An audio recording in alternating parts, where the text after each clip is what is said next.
Namaste. So, as we know, Sanatan Dharma has many scriptures, and people often wonder which book to read, and time is short. So, we have the Vedas, the four Vedas, we have so many Upanishads, from 8 principal Upanishads, some will say 12 to 108 Upanishads, if you include many things. Then there is, of course, Itihasas, Ramayana, the Mahabharata. Then we have Puranas, again legion. In Puranas itself, there are authentic Puranas which are regarded as authority, as good an authority as the Vedas, and others which are not regarded as good an authority. Then there are a number of other scriptures which are not in the main body of so-called Sanatan Dharma, but they have sprung from Sanatan Dharma, from the same core realizations. So I said Kabir Bani, Guru Ki Bani, all these, Sri Ramakrishna Paramahansa's Gospel, Swami Vivekananda, all these are part of Sanatan Dharma. What Sri Aurobindo has written, the mother has said. So the question arises, what to read? Supposing somebody says that I have very little time and which book should I read to understand about Sanatan Dharma? And time is short. So the recommendation would be just read one Upanishad, the Isha Upanishad. And it reveals all the core aspects of Sanatan Dharma. The core aspects. Now, what I mean by that is that generally when people talk about Sanatan Dharma, you will see they talk about culture. Now, culture is basically the highest shared experience, the highest that a society has ever conceived. Then this culture itself has an inner side and it has an outer side. For example, the inner side of a culture is don't do willful harm to any creature. The outer side will be don't kill this, don't do that. Now, the inner truth supports the outer. So, culture and rituals, last is rituals, they are not the core. Or we can say that there are 3 levels at which Sanatan Dharma, or for that matter, anything operates. One is the core. A core is something over which there is no compromise. This, in the sense that it is from that everything else derives its importance. Then there is an inner being, like we all have an inner being. Now, in inner being, there comes, say, with regard to Sanatan Dharma, there are core truths. Then there comes in the inner being schools of thought, philosophies, and scriptures, and many things. So there are several ways of looking at, that particular core. Take, for example, one of the core of Sanatana Dharma is there is one reality. Now, we can look at it in so many ways. So what about the many? One approach is the many are just an illusion and they can be resolved into the one. If you do that, you have monistic thought, Advaita.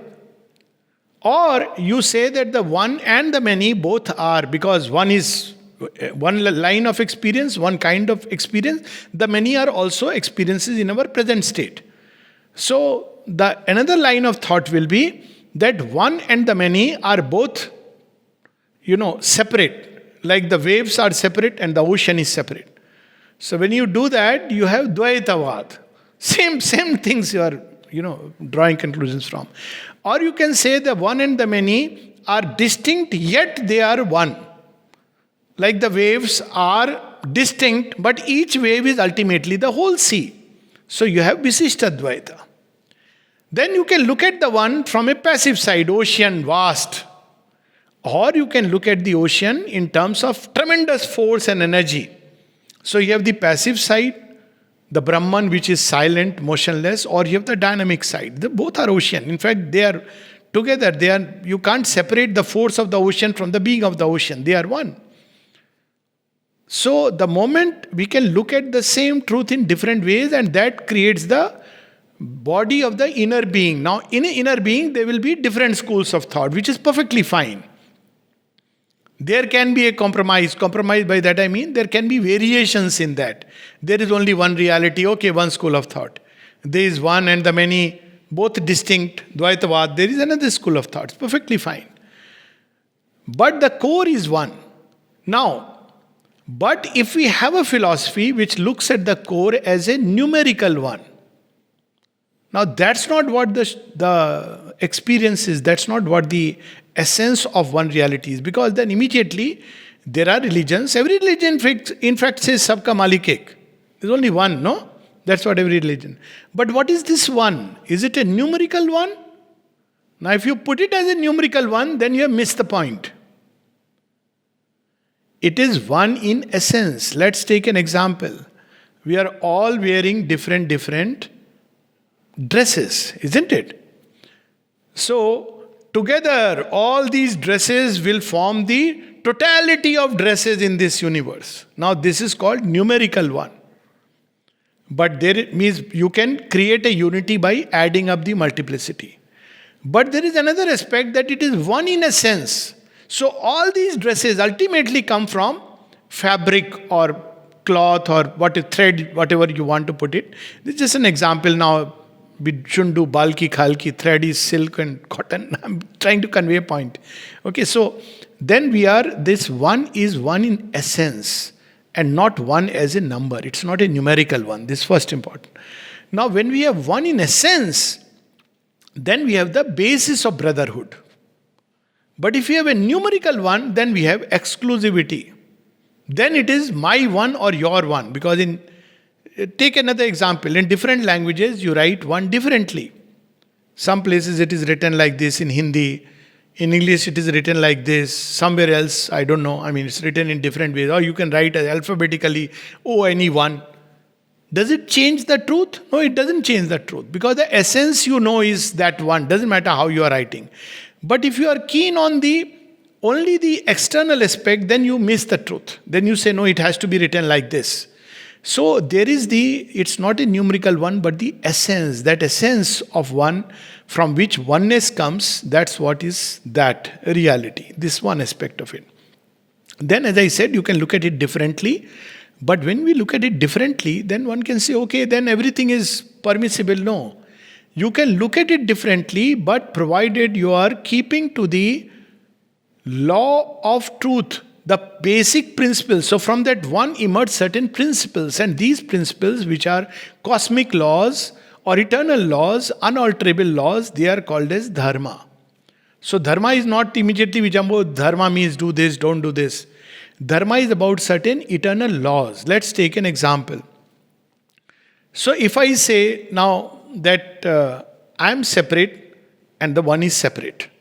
There is one and there is this little many, one and the many. So I am separate and distinct from the one. It's perfectly fine, valid. Because this is one of the ways that Brahman or that one reality expresses itself. But if I say that I am one and I am separate, not only separate, but I am independent. Now there is no such truth in the universe like that.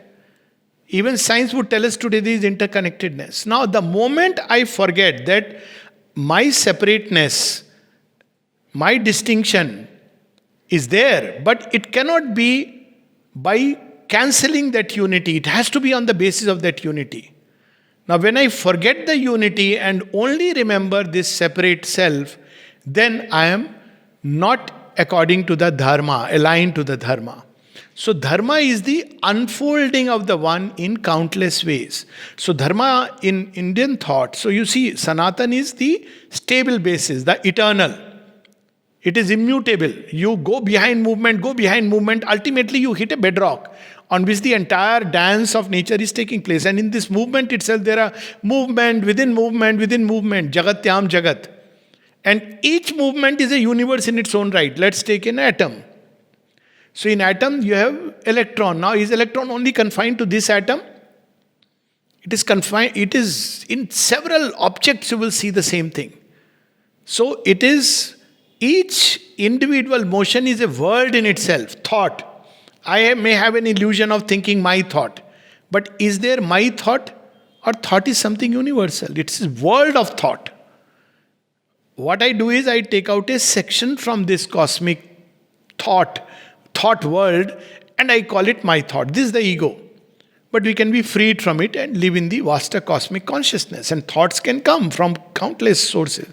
Or desire. We say my desire. But when we use the word my desire, it's only when I become conscious of a certain desire. But desire is there in the universe. That's why, see, from all these practical truths come. from this understanding of the interconnectedness and cosmicity, practical truths come. It's not philosophical only. Say, for example, if you want to be free from desire, there are several things you have to do. But one of the things which will again and again enslave you is if you are living in the company of those who are having desires. That's why the practical principle is that you should be careful of the company you keep. Or if you go to bazaar, what will happen when you go to bazaar? It's a expression of the desire world.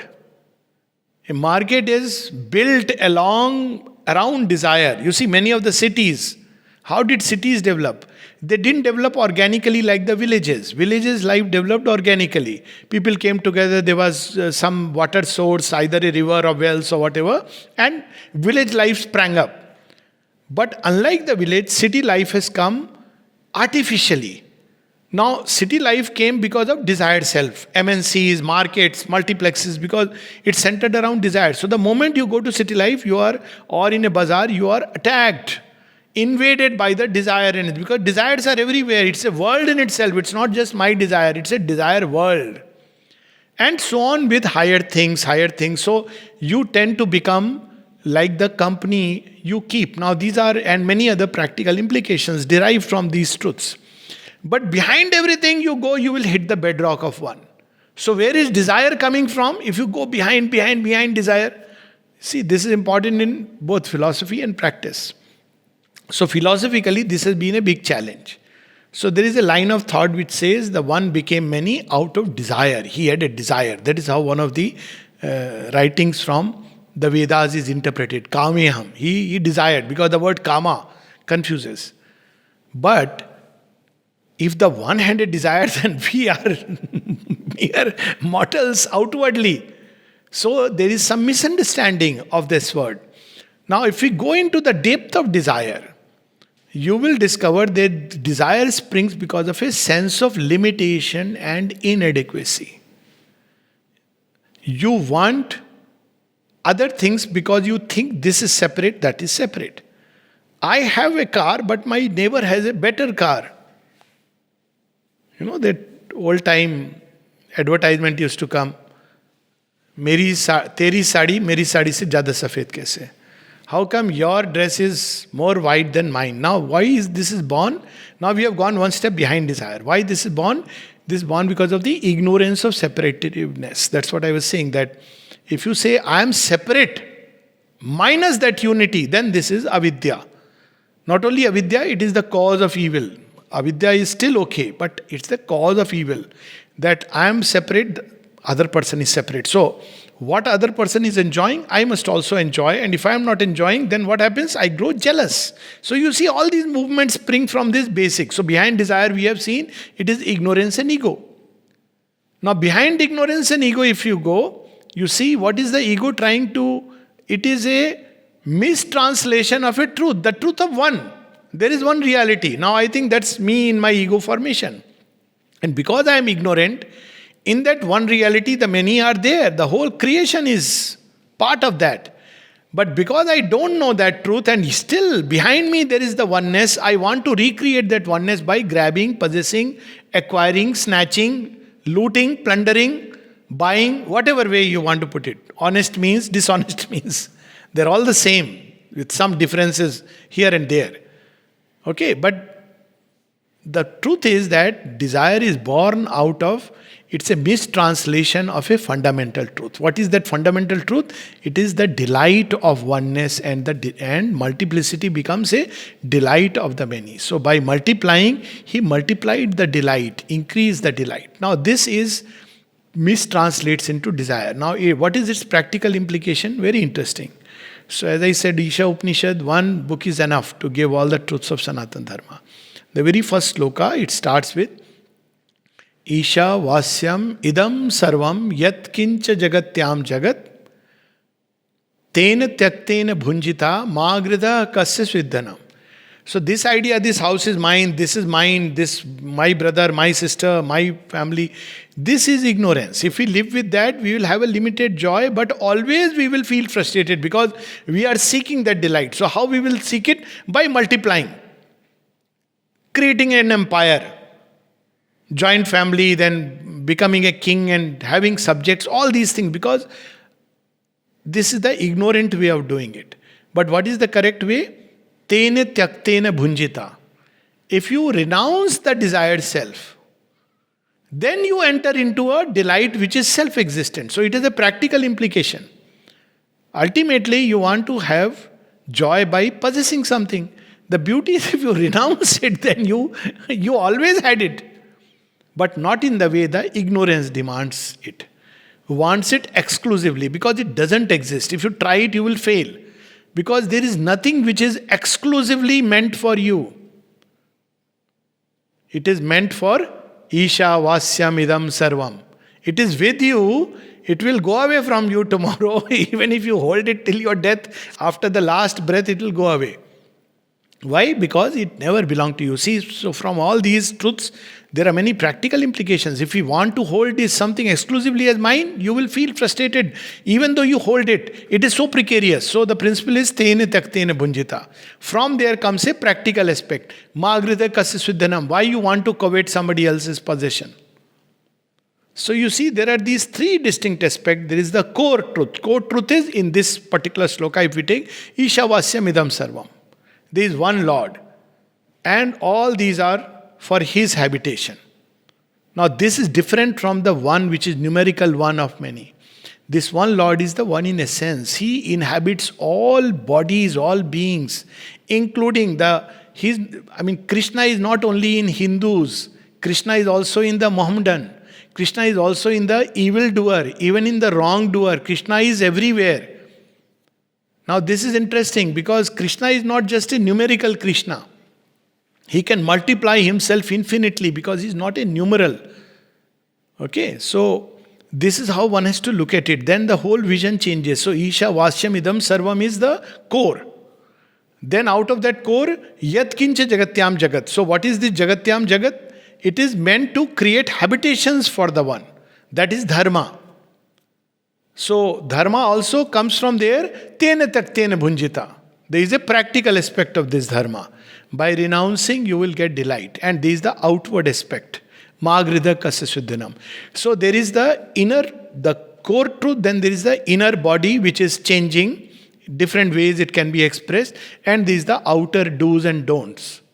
Now, outer do's and don'ts are meant to, sometimes they are symbolic gestures, sometimes they are occult things, sometimes they are only to create a memory in the outward consciousness. Like, I think most Hindus, people who are born up in the Sanatana Dharma tradition, what we used to do when we used to wake up, I don't know, yes, we used to first touch the bhumi, dharti ma, isn't it? And then you also used to do pranam to the sun. Now somebody would say sun is inanimate object. This is inanimate object. But today we are realizing that if we really understood the truth behind it, life even in India would have been so different. She is our mother. Means, why? She is the base on which everything develops. The body, the physical matter, everything upon this earth is on the basis of physical matter. You ignore matter, you ignore everything. It will collapse because even a spiritual consciousness develops on the basis of with matter as a pot. It's like you can't plant a tree suddenly in air. It needs the soil and a pot. So that soil is matter. It must be good matter. From there you understand heredity.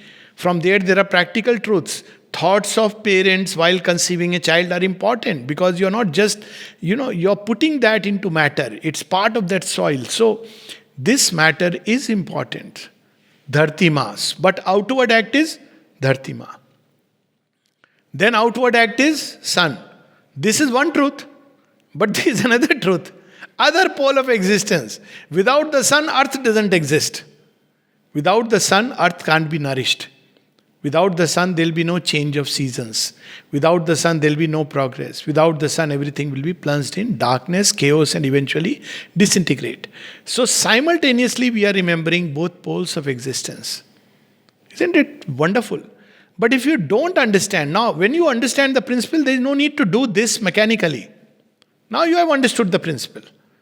You see, many of these, one dancer, this is again uniquely Indian tradition.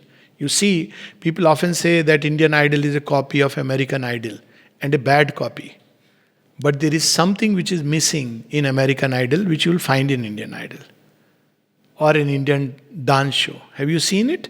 That people, before they go to the stage, many times, many of them will touch the floor. You ask a dancer, why do you do it? This is not there in American Idol. No way. But this small gesture makes a world of difference. So why do you touch the floor? So a dancer will tell you, because I am dancing on something which is conscious. Mother Earth, I am going to dance. Hold me, support me in my dancing. If you are, imagine if the floor below gives in, or it is boggy. Can you play cricket on it? Can you dance on it? You can't. So it is to accept that there is a reality here and there is a reality there, and you are connecting the two. Man is a bridge between earth and the sun. So wonderful, no? So there is the inner core, there is the inmost core, there is the inner being, and there are outward. Now, when we give only importance to the outward and become dogmatic about it, then we are creating a kind of crystallized, narrow, sectarian religion. But if we understand, now it is not to negate it, but when we understand that the outer is a representation of some truth inside, then it is wonderful. So in Indian thought, you don't destroy the outward. So you don't say that this is Buddha Parasti, you don't worship the form. Indian thought says form also is an expression of the divine. Vidya is an expression of the divine. Avidya is another mode through which the divine is acting. He is working. It's like when a child is small and you start, playing, let us say, teach the child wrestling or whatever you want to. You don't put all your strength. You appear as if you are weak. Or if you are teaching the child chess, isn't it? If you are a master chess player, would you each time you play with the child, you in one go, gone? No, you will deliberately make errors. Isn't it? Because you are teaching the child to grow up to you. In a wrestling, if an adult is teaching a child wrestling, you will deliberately not put all your strength. Now, the divine's concealing of his own oneness and truth and fullness and strength is what creates avidya. But even that is necessary because evolution is through steps and stages. This will come to some other time. But it's important to understand that in Indian thought, all these external things, the murti as much as something crafted beautifully with the hand. So when we understand the principle, then it's not so important that you have only a murti like that. It can be a representative. When you make something beautiful, what are you making? You are making something which is the delight of Krishna, the charm of Krishna. So imagine in Krishna's murti, if you just casually make pick a baas ka cut a little bamboo shoot and put in his hand, it will look odd, isn't it? Somebody will say, but Krishna is there, what difference does it make if there is a bamboo shoot of any kind? No, it is a bansuri. So you carve it. Bansuri is also a symbol. So all these things also are expressive, but we must understand that they are expressions of a truth. So in many hardcore religions, we see that these truths are lost. Why? Because the inner being became very rigid. Scripture means only this. Now there also you have countless interpretations. Only this interpretation. Official, whatever the Pope says. So what happens over a period of time, the outer thing becomes more of a socio-political system rather than spiritual. But in Indian thought, always there was a referring back, Sanatana Dharma, to the one. You can't have without it. Now that is the basis of brotherhood. See, we talk today about unity and brotherhood. Can we create it by missing out this one? Because humanity will fight. You make it on the basis of communism. All are one. It won't work out. Because there is no adhar of that one. What is that adhar? You will start creating a difference between rich and the poor, have and the have-nots, isn't it? Because you don't have the basis. True brotherhood can only come if we realize that there is the same one self, not a numerical one, but the essential one in everyone and everything. Then you have the basis of brotherhood. What about then fighting? Brothers can fight, isn't it? But when they fight, they don't hate each other. They are not supposed to at least hate each other. They can fight, there can be differences, there can be wrestle, there can be one person winning, losing. So now comes a very interesting part. One and oneness is the basis. And this one is manifesting in countless ways, but on the basis of certain core principles of existence. These core principles are called dharma.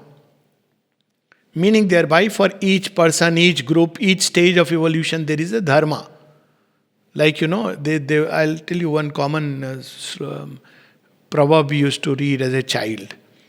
We were told, we used to love it because we were a child. So it was, Shama badan ko chahiye, chotan ko utpat. Heard about it? For the elders, what is the dharma? Forgiveness.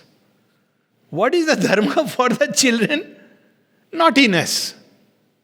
If you are not naughty as a child, then you will be naughty at 80, which is not a very good situation to be in. There is a need, there is a dharma of the child. If a child is not naughty, sitting all the time, then you will think something is abnormal, isn't it? But if an elderly 60-year-old man is running, dancing, jumping and going, he is either a mystic or he is mad. One of the two things. Mystics are beyond boundaries or he is a mad person.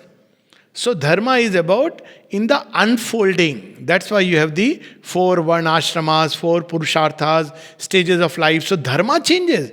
The dharma of a grahastha is different from the dharma of a vanaprastha. The dharma of a student is very different from the dharma of a teacher.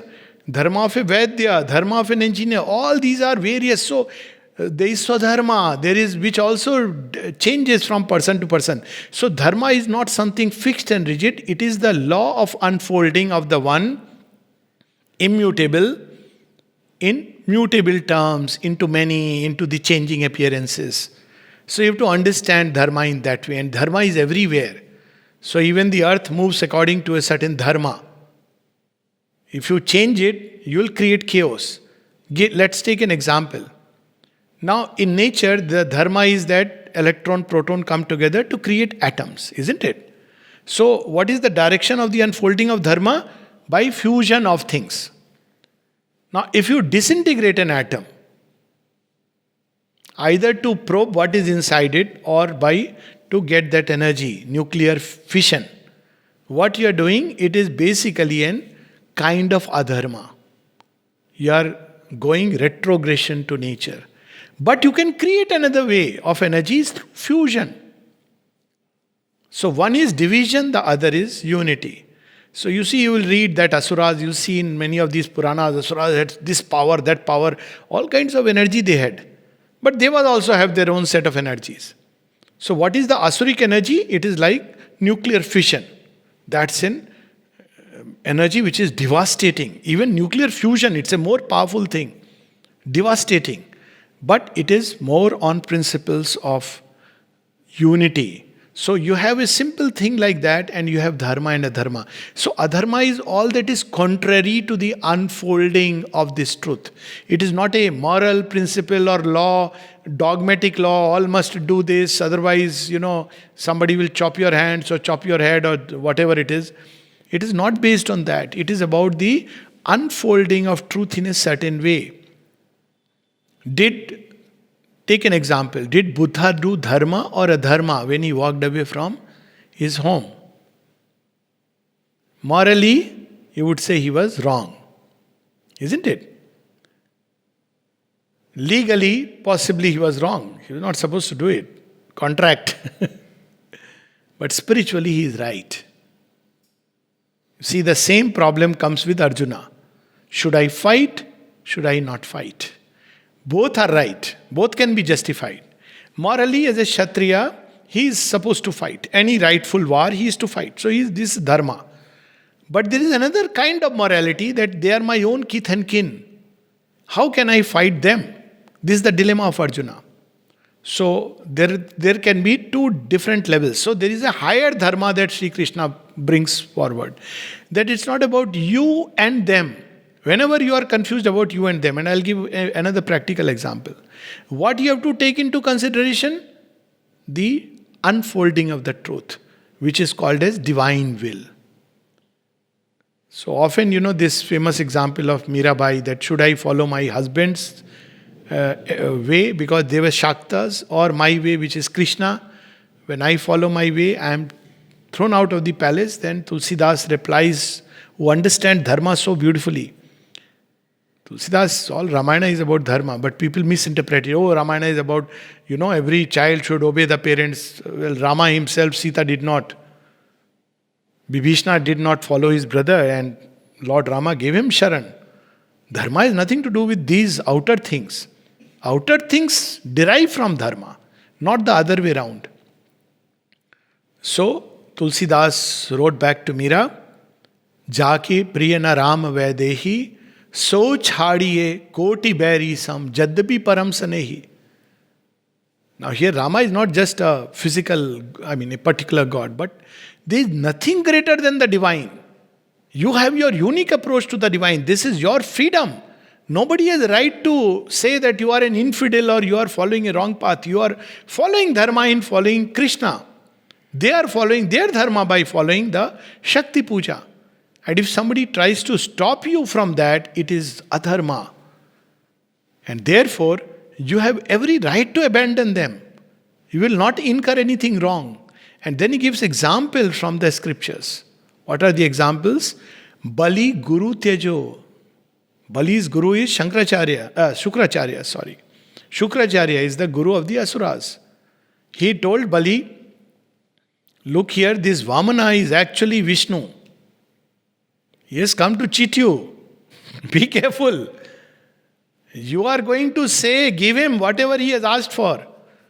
But be careful. He says, your advice is fine, but I must follow my Swadharma, my highest, which is within me. Now look at it. And Bali Guru Tyajo. He did not listen to his Guru. That's why Bali had such a great grace.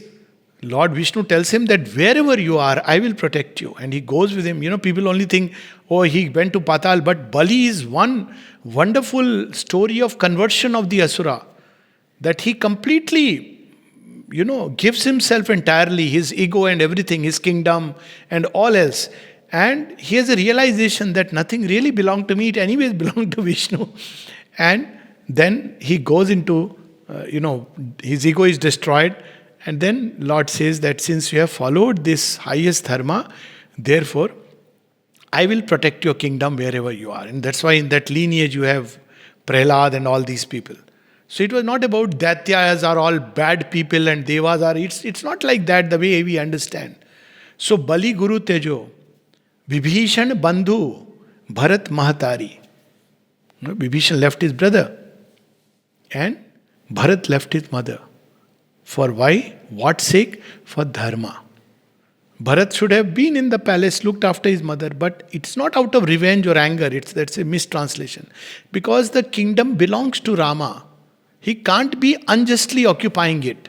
So he says, but Rama has ordered me to be in the kingdom, so all right, I will make a little cottage outside, keep his sandals, and be like a trustee in the kingdom. Imagine what a lesson for posterity to come. That the throne doesn't belong to anyone. See, that's why in Indian system, we had a very interesting thing. This is embedded in the culture, but it creates problems when it is not understood. So in all ancient cultures, you go to Egypt or you have in India, the king was the representative of Lord Vishnu. Not Brahma, not Shiva. He was the representative of Lord Vishnu. What is the task of Lord Vishnu? One, he maintains the balance of the universe. He renders justice. And he is the great preserver. So like Vishnu, he has to embody these three qualities. He must create a balance. He can't say my kingdom, my this thing, everything for me and my kutri. He can't do that. There has to be the right balance. He must preserve. He must look after everyone. And he must maintain the balance of dharma. This is his work. Lord Vishnu. So he is a representative. Whoever was the king. In ancient time it was pharaohs. But when king forgot it and became either like some of the later pharaohs whom We know that Moses had to overthrow who had slaves, that I am king, I am God. Now you are a representative of God. There is a difference between being a representative and being God himself.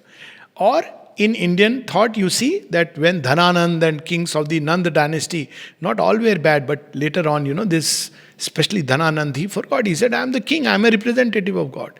Now, see, the confusion comes. How does the confusion come? People, he is God. Why? Because God is seated on a throne. Any throne is, God is seated there. But God is not seated on the throne.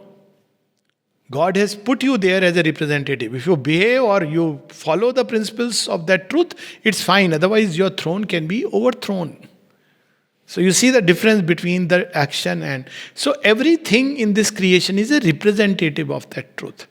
It all points back to the one. So you have the one, and then there is a dharma through which he is unfolding. So Sanatan is about the one stable basis, and dharma is about the unfolding. Now again, one last little thought before we pause. Now, what is this one?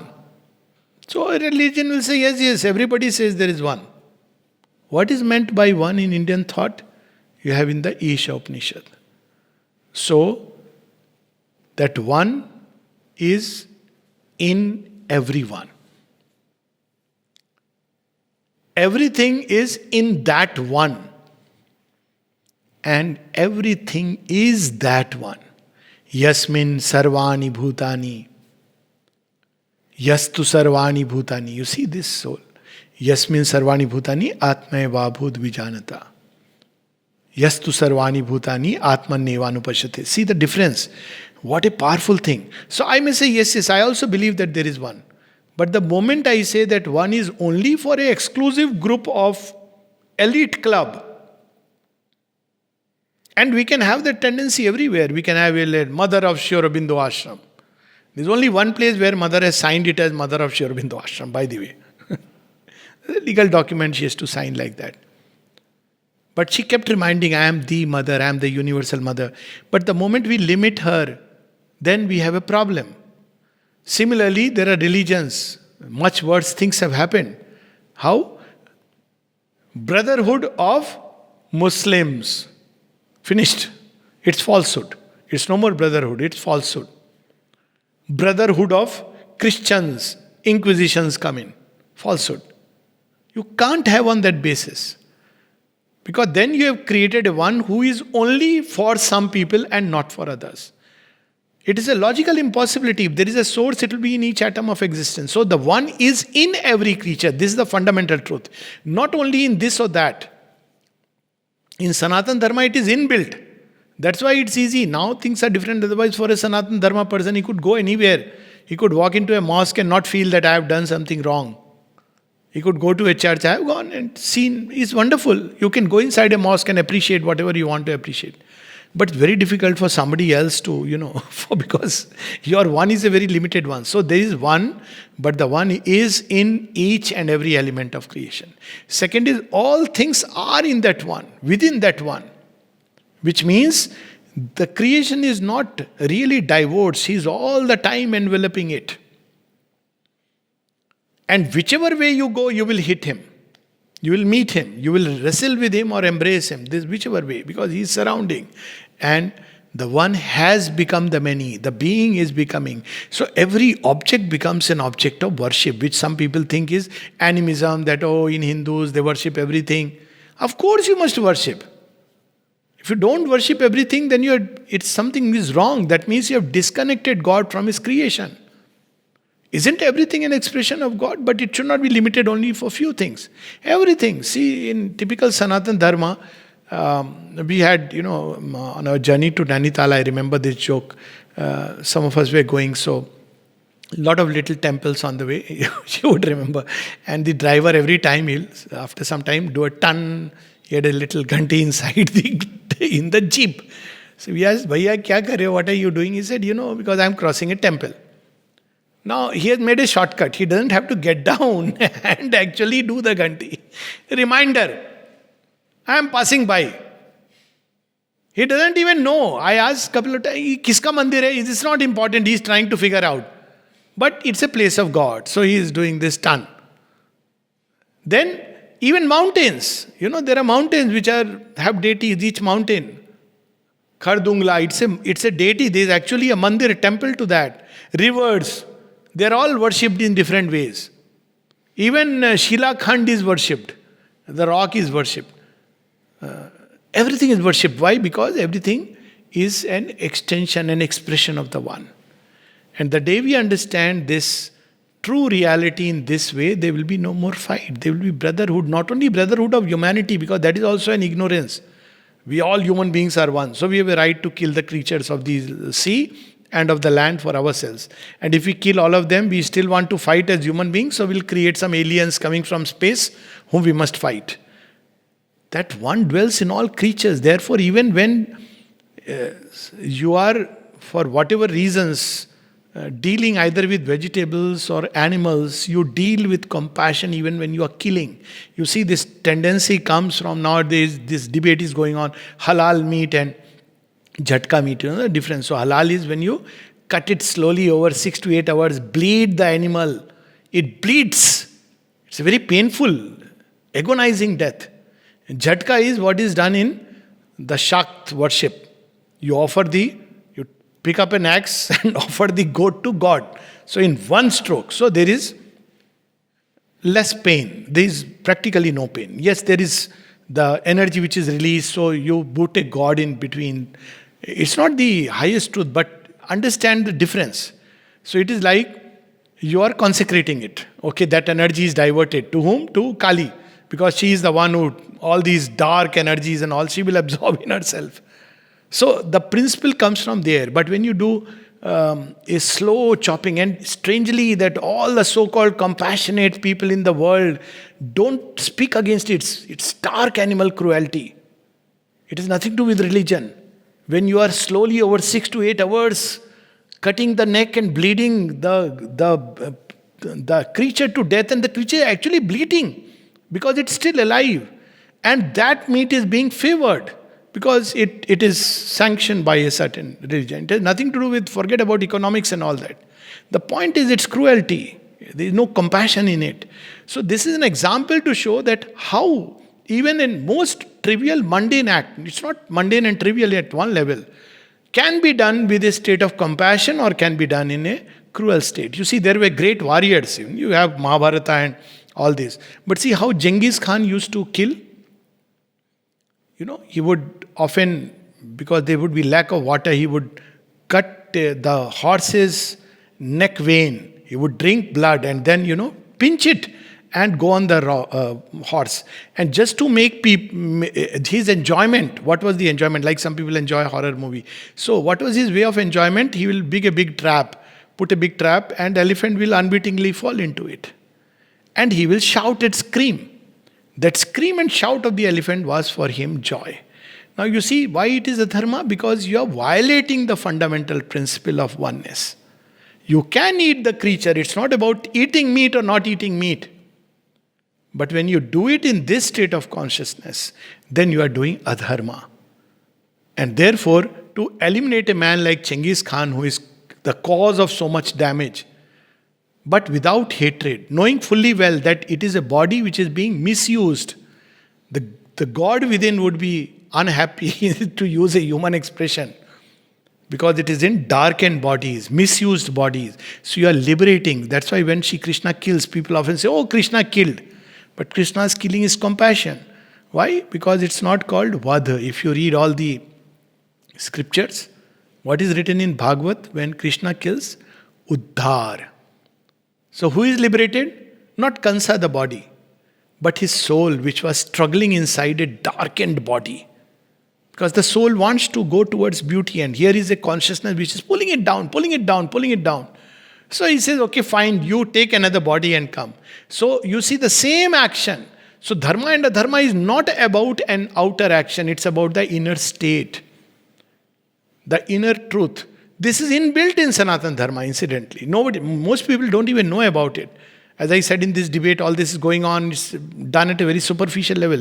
But it is inbuilt, that because of the inner truth. So we will stop today And I want to read a passage from Sri Aurobindo, from one of his works, Ishavasya Upanishad.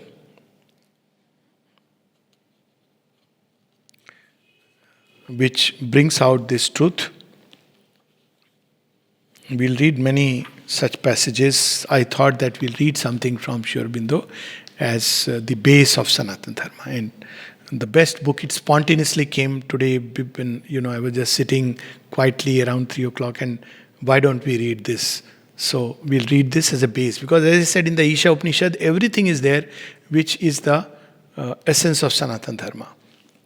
So Sri Aurobindo is speaking about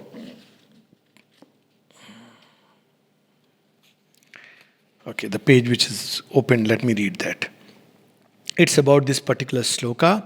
Yastu sarvani bhutani atmanevanu sarva bhuteshu chatmanang tato na vijugupsate. When you know that oneself, he who knows the oneself in all things shrinks not from anything. Tato na vijugupsate. He doesn't shrink. Be it a battle, be it a wandering into the forest, because he knows that everywhere there is the oneself. So what you will shrink from? See, the basis of brotherhood. You will shrink from what? Because everywhere the one dwells. But your relation, that's where you have to be careful. You can form a bond on the basis of avidya, ego. Or you can form a bond with everything on the basis of vidya, oneness. This is the difference. But you don't have to shrink from anything. So here Sri Aurobindo puts it, to man finding himself in the midst of paradoxes, created by the twofold nature of the self of himself, the Shakti that knows and the Shakti that plays at not knowing, the Shruti gives an unfailing guide, a sure staff and a perfect ideal. See all creatures in thy self with a capital S. If thy mind fails thee, if the anguish of thy coverings still conceals the immortal spirit within, dash away tears. Ay, be they very tears of blood.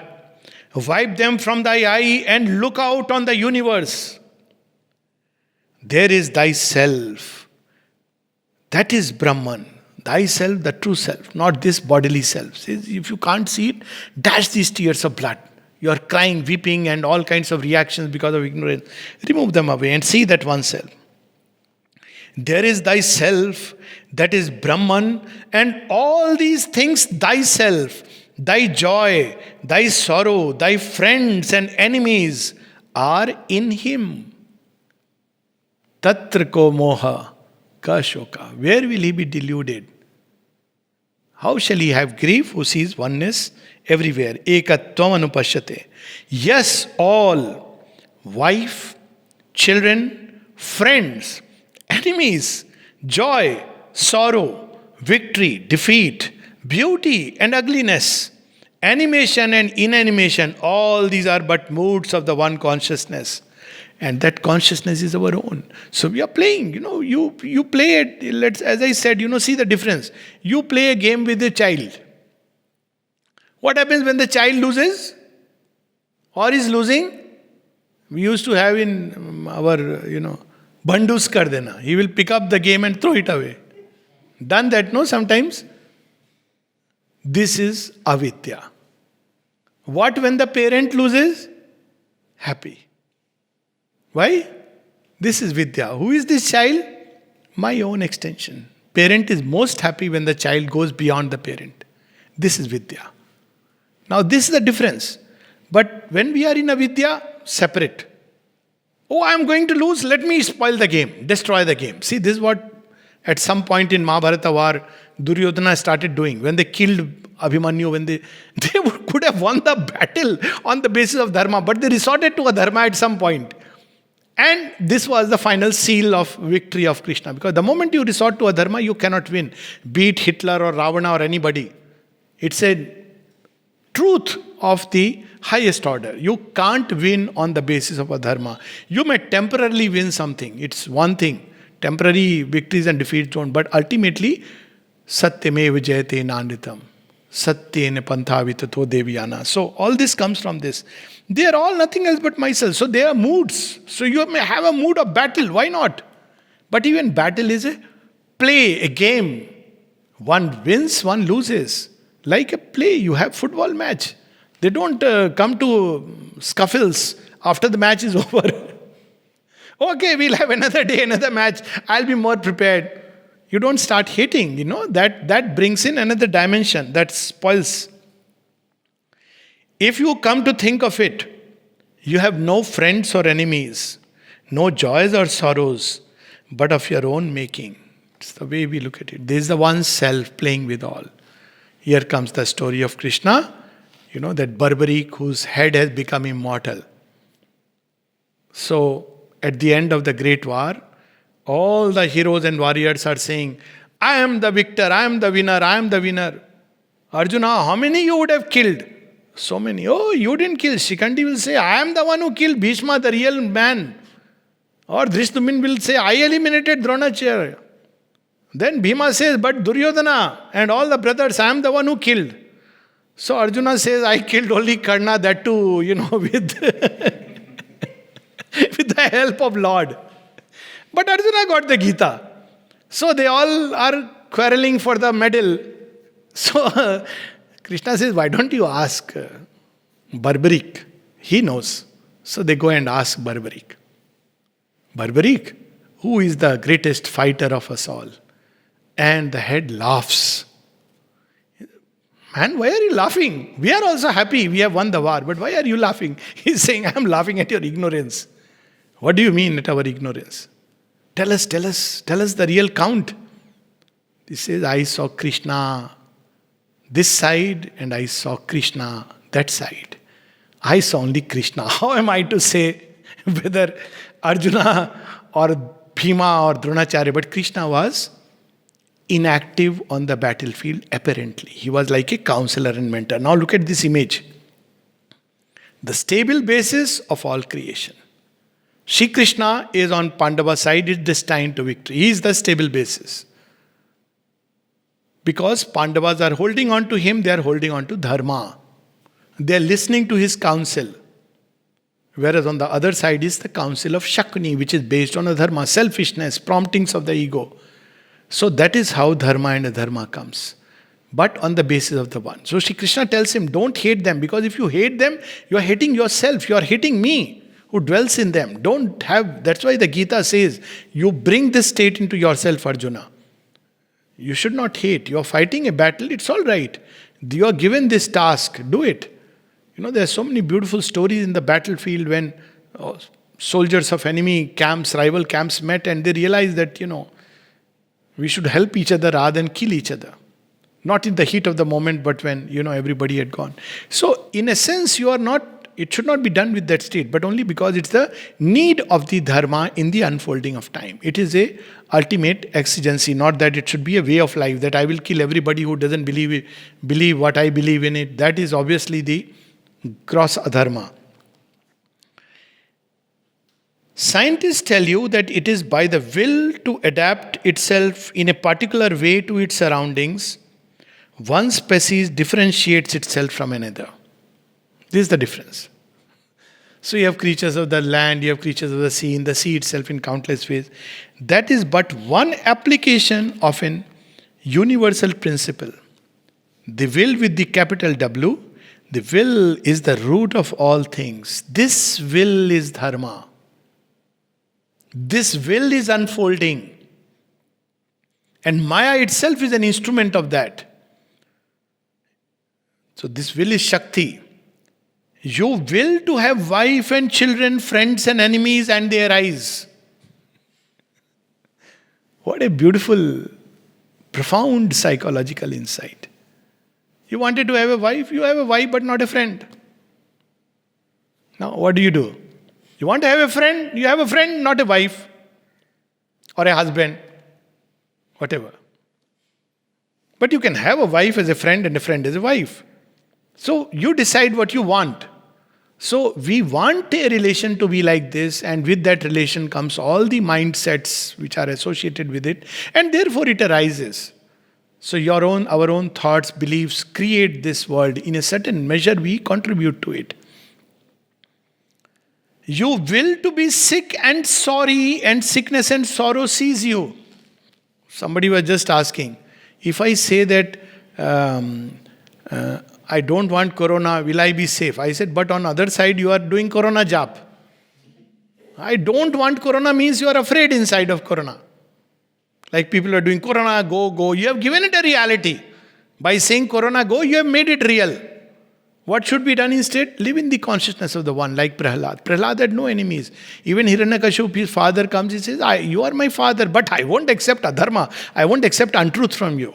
But you are my father, that's a fact. But you can't be God, you can't be Hari.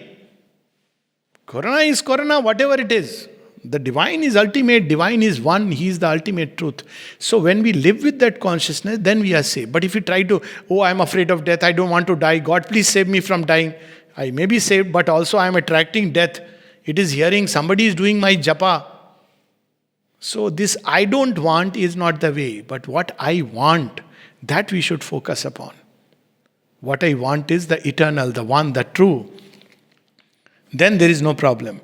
You will to be sick and sorry, and sickness and sorrow seize you. You will to be strong and beautiful and happy, and the world becomes brighter with your radiance. How powerful this is. This whole universe is but the result of one universal will, which having resolved to create multitude in itself, has made itself into all the forms you see within it. So we'll stop here and we'll read some passage every time, and we'll have some little bit of story and little bit of deliberation. But how we can be sure that it is the divine will in taking some decisions? So How do you get that feeling? the question whether it's a divine will or not. Yeah. So we have got the clue here. If you live in the ego, you cannot know the divine will. As long as I have preferences, even if preference of living or dying, I'm taking this example, you won't know the divine will.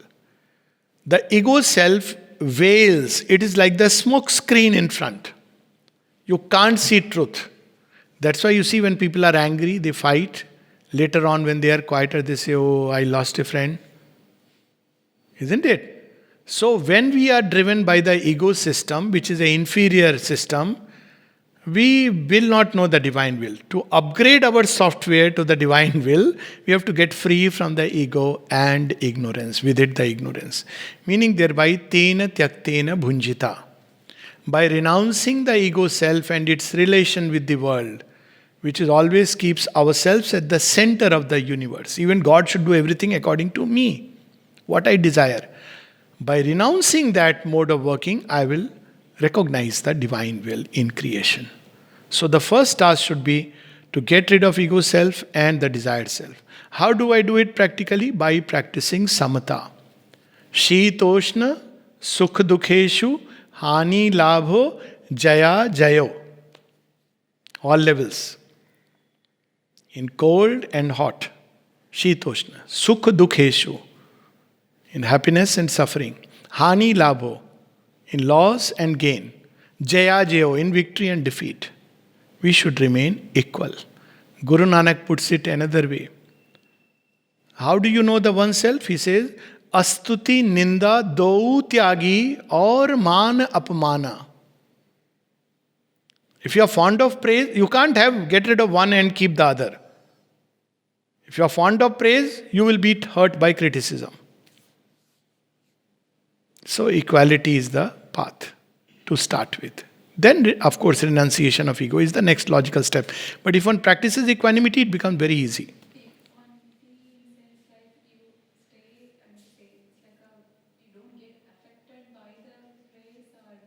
It can start with not being affected by the surface contacts. But that is not true. Equality is the beginning. Ultimately, equality is practiced when you discover the oneself, at least the psychic being. That is the true equanimity. But you start by not getting affected. So when you get affected, what do? Offer it to the Divine Mother. So you are referring it back to the dark energy into the origin. So it will be absorbed. So offer it to Divine Mother when you are getting affected, because it will be natural, one gets affected.